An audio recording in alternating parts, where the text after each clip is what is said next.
100年嘅美妝品牌雅芳，居然被巴西嘅母公司以1英鎊嘅價格，將包括中國在內嘅國際業務全部打包賣咗俾個美國嘅投資公司喎。嗱，呢個係曾經承包咗60、70後青春記憶嘅雅芳啊，從火遍大街小巷到1英鎊被甩賣，佢喺中國嘅呢30幾年啊，真係寫滿咗起起落落啊！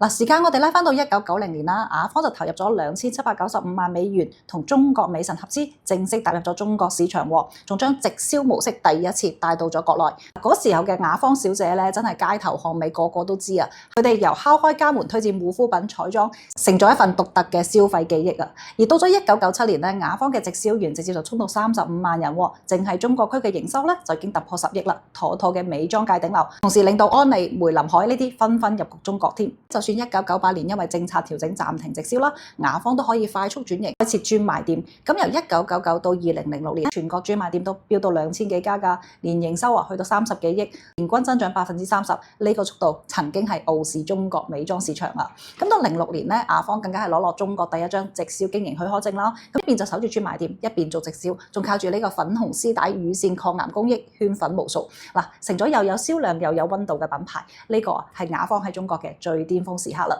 咁邊個可以估到啊？巔峰之後咧就係一路下坡，由08年嘅賄賂門開始咧，雅芳就好似迷失咗方向啦。一陣咧就想回歸全直銷，一陣咧又想主打零售，專賣店加直銷嘅模式咧就變成咗左右手打交，渠道之間咧就互相搶客，內耗不斷啦。再加上高管咧換到好似走馬燈咁，每3、2年就換一次。戰略咧根本定唔落嚟，更加攞命嘅係電商時代嚟臨，線上嘅口碑傳播、直播帶貨，直接就將直銷嘅優勢消滅得七七八啦。咁雅芳嘅產品創新又跟唔上啦，慢慢就俾一啲新嘅美妝品牌超越啦。咁2011到2014年短短4年間咧，雅芳中國嘅營收就由10億暴跌到3.5億啊，門店一家家關停，曾經嘅雅芳小姐亦都漸漸淡出消費者嘅視野。嗱，嗰個熟悉嘅雅芳咧就咁慢慢消失喺我哋生活入邊啦。咁由1990年嘅高調日華到巔峰時期嘅遍地開花啦，再到而家隨住國際業務1英鎊被賣，雅芳喺中國嘅呢30幾年啦，唔單止係一個品牌嘅起落，更加係一個時代消費變遷嘅縮影啊！每個品牌咧都有佢嘅生命週期啦，